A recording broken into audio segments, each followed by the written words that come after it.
Bulldozer हम लोगों पे भी चलवा दिया जाए। आप कह रहे हो भाजपा हमारे साथ है, क्या इसका साथ है हमें सड़क पर खड़ा करके?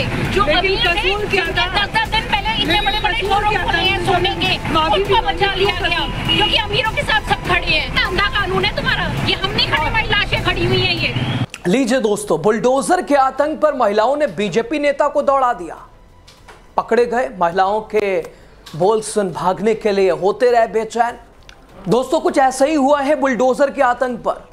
महिलाओं के गुस्से को देख कैसे भी करके बीजेपी नेता निकलना चाहते थे, भागना चाहते थे, लेकिन महिलाओं ने इस कदर चारों तरीके से घेर लिया कि उनकी बात सुनने के लिए मजबूर हो गए। गजब का गुस्सा इन महिलाओं की आंखों में दिखा, गजब की तलखी शासन प्रशासन के लिए दिखाई दी। दोस्तों सोचिए, यूपी में बुलडोजर की महिमा मंडन करवाने वाले अगर सीएम योगी आदित्यनाथ इसके सामने आ जाते तो फिर ये महिलाएं क्या करती। नमस्कार दोस्तों, आपको बताएंगे ये क्या है पूरा मामला, ये क्या है पूरा माजरा, ये क्या है पूरी खबर। आप देख रहे हैं द राजनीति का विशेष सेगमेंट, मैं हूं आपके साथ यासूब रजा। दोस्तों, बुलडोजर ने यूपी वालों को खूब रुलाया। जो वोट के लिए लिहाज से सरकार के लिए पराए हैं उन्हें भी रुलाया, और जो वोट के लिहाज से अपने हैं उन्हें भी सताया, उन्हें भी रुलाया। बुलडोजर बाबा से मिले दर्द के गवाह न जाने कितने हैं, लेकिन कहते हैं ना, पिता की कर्मों की सजा उनके परिवार के किसी न किसी सदस्य को मिलती है। उसी तरह सीएम योगी के बुलडोजर की सजा बीजेपी के लोगों को भुगतना पड़ रहा है। इसकी एक तस्वीर देख लीजिए। ये बीजेपी के नेता हैं, गए थे बुलडोजर से मिले इन महिलाओं के दर्द पर मरहम लगाने। महिलाओं ने इन्हें जबरदस्त तरीके से घेर लिया, चकमा देके निकलने का बहुत कोशिश, बहुत प्रयास किया, लेकिन निकल नहीं पाए। पहले हम अपने बच्चों को मारेंगे, फिर खुद मरेंगे यहाँ पर। और एक बुलडोजर हम लोगों पे भी चलवा दिया जाए। चलवाया उसने बुलडोजर चलवाया। आप कह रहे हो भाजपा हमारे साथ है, क्या इसका साथ है हमें सड़क पर खड़ा करके? हमारी इतनी बड़ी बिल्डिंग थी, आज हमारे पास कुछ भी नहीं है, हम सड़कों में खड़े हैं। हमारी जो इमारत थी ना, ताज के पत्तों की तरह यूं ढा दी उन लोगों ने। हमने 10 साल की लड़ाई लड़ी, कहाँ हमने झूठे नहीं रगड़े, हमने इतनी माफिया मांगी। जो अभी कसूर क्या था? 10 दिन पहले इतने बड़े बड़े शोरूम खुले हैं सोने के, उनको बचा लिया गया क्योंकि अमीरों के साथ सब खड़े हैं। एक योगी जी ईमानदार होने से कुछ नहीं होता, अंधा कानून है तुम्हारा। उसके बाद भी हमारे यहाँ पर अर्थियां पड़ी और वहाँ पे पटाखे छूटे हैं। बना दिया भाजपा ने। हम सारे कहते रहे हम भाजपा ही है, भाजपा ही है। ये हम नहीं खड़े, हमारी लाशें खड़ी हुई हैं। ये हमें तो खड़ा होना पड़ेगा अपने बच्चों के लिए। क्या करें, हम अपने बच्चों के लिए खड़े हैं यहाँ। कोई एक बंदा नहीं आया हमारे घर, किसी एक का नाम बता दो, आप में से किसी के घर आया कोई? यहाँ पे गए और लड्डू पार्टी रो रहे हैं सब, लड्डू उन्हें शर्म नहीं है, उन्हें शर्म नहीं है। 4 बार फोन किया, मैं घर जाना चाहता हूँ, सबके घर आना चाहता हूँ। हमारे रोड के आशीर्वाद कर रहे हैं वो लोग। बेटी तेरी आंसू हमारे, तेरी तकलीफ हमारे, तुम्हारा कोई दोष नहीं।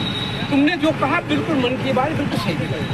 नहीं, आपका फोन आया था, मैंने किसी बात मैंने क्या चाहा उनको, मैं घर आना चाहता हूँ। अब 22 के 22 परिवारों में जाना चाहता हूँ। अब मैंने कहा 5 लाख रुपए सीधे सुभाष में देना।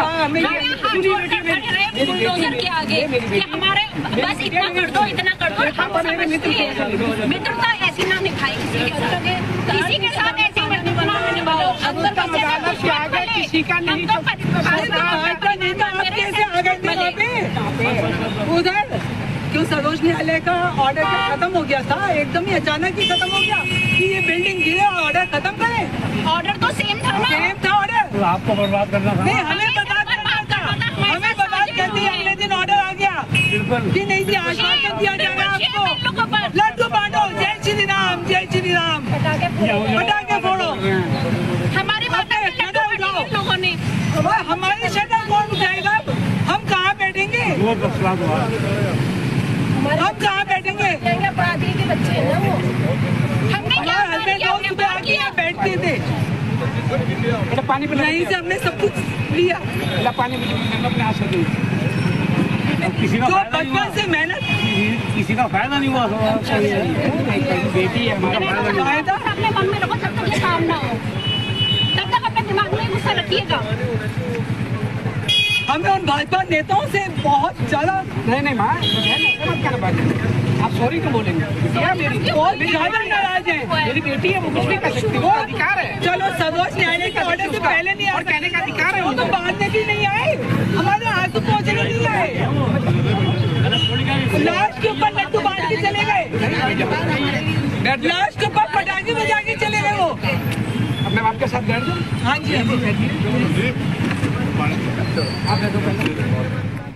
दरअसल दोस्तों यूपी के मेरठ सेंट्रल मार्केट में आवास विकास परिषद की तोड़फोड़ के बाद गुस्सा शांत नहीं हुआ है। सांसद अरुण गोविल ने बाजार खुलवाकर मिठाई बांटी, लेकिन जिन व्यापारियों की दुकानें टूटी वो धरने पर बैठ गए। इस दौरान बीजेपी नेता विनीत शारदा को महिलाओं ने गुस्से में खूब खरी खरी सुना दी, जिसका वीडियो सोशल मीडिया पर वायरल हो रहा है। दरअसल दोस्तों बीते दिनों मेरठ के सेंट्रल मार्केट में मौजूद 661/6 कॉम्प्लेक्स पर सुप्रीम कोर्ट के आदेश के बाद आवास विकास परिषद ने ध्वस्तीकरण की कार्रवाई की थी। इसके बाद दोस्तों 31 और भवनों को नोटिस दिया गया है, जिस पर व्यापारियों ने नाराजगी जताते हुए अनिश्चितकालीन मार्केट बंद कर धरना शुरू किया था। और इसके बाद भाजपा सांसद अरुण गोविल और अन्य जनप्रतिनिधियों ने व्यापारियों को आश्वासन देकर बाजार दोबारा खुलवाया। उन्होंने कहा कि अब और कार्रवाई नहीं होगी और इसका रास्ता निकाला जा रहा है। हालांकि आरोप है कि जिन व्यापारियों की दुकानें तोड़ी गई हैं उनसे कोई भी बीजेपी नेता नहीं मिला। धरने के दौरान माहौल उस वक्त गर्मा गया जब भाजपा नेता विनीत शारदा मौके पर पहुंचे और प्रभावित व्यापारियों की बात करें तो उनसे नाराजगी जताई। महिलाओं ने मैं में आकर नेताओं को खरी खरी सुना दी। महिला ने आक्रोश में यहां तक कह दिया कि हमारे ऊपर भी बुलडोजर चलवा देते। इस घटना का वीडियो सोशल मीडिया पर जमकर वायरल हो रहा है, जिससे इस पूरे मामले को फिर से सुर्खियों में ला दिया है। आप क्या कहते हैं बाबा की इस कार्रवाई पर? और बाबा की कार्रवाई का खामियाजा देखिए ना किसे भुगतना पड़ रहा। और कहते ही हैं पिता के कर्मों का फल किसी न किसी परिवार वालों को ही मिलता है, और ये भी उसका उदाहरण है। आप क्या कहते हैं? अपनी राय जरूर दीजिए। खबर पे वीडियो शेयर कीजिए, चैनल को सब्सक्राइब कीजिए। शुक्रिया। पहले हम अपने बच्चों को मारेंगे फिर खुद मरेंगे और एक बुलडोजर हम लोगों पे भी चलवा दिया जाए। आप कह रहे हो भाजपा हमारे साथ है, क्या इस तरह साथ है हमें सड़क पर खड़ा करके? जो लेकिन कसूर क्या था? 10 दिन पहले इतने बड़े बड़े शोरूम खुले हैं सोने के, उनको बचा लिया गया क्योंकि अमीरों के साथ सब खड़े हैं। अंधा कानून है तुम्हारा। ये हम नहीं खड़े, हमारी लाशें खड़ी हुई है। ये हमें तो खड़ा होना पड़ेगा अपने बच्चों के लिए। क्या करें? हम अपने बच्चों के लिए खड़े हैं यहाँ। कोई एक बच्चा नहीं आया हमारे घर, किसी एक का नाम बता दो। आप में से किसी के घर आया कोई? यहाँ पे गए और लड्डू बांट के चले गए। रो रहे हैं सब, लड्डू बांट रहे हैं। उन्हें शर्म नहीं है, उन्हें शर्म नहीं है। 4 बार फोन किया, मैं घर जाना चाहता हूँ, आतिशबाजी कर रहे हैं। आना चाहता हूँ। हमारे रोड पे आतिशबाजी कर रहे हैं वो लोग। बेटी तेरी आंसू हमारी, तेरी तकलीफ हमारी, तुम्हारा कोई दोष नहीं। तुमने जो कहा बिल्कुल मन की बात, बिल्कुल सही है। नहीं, आपका फोन आया था। मैंने क्या चाहा उनको मैं घर आना चाहता हूँ। अब 22 के 22 परिवारों में जाना चाहता हूँ। और मैंने कहा 5 लाख रुपए सीधे शुरुआत में देना। बुलडोजर के आगे कि हमारे बस इतना कर दो, इतना कर दो। मित्रता ऐसी ना निभाए किसी के साथ, किसी के साथ ऐसी मित्रता ना निभाओ। किसी का नहीं।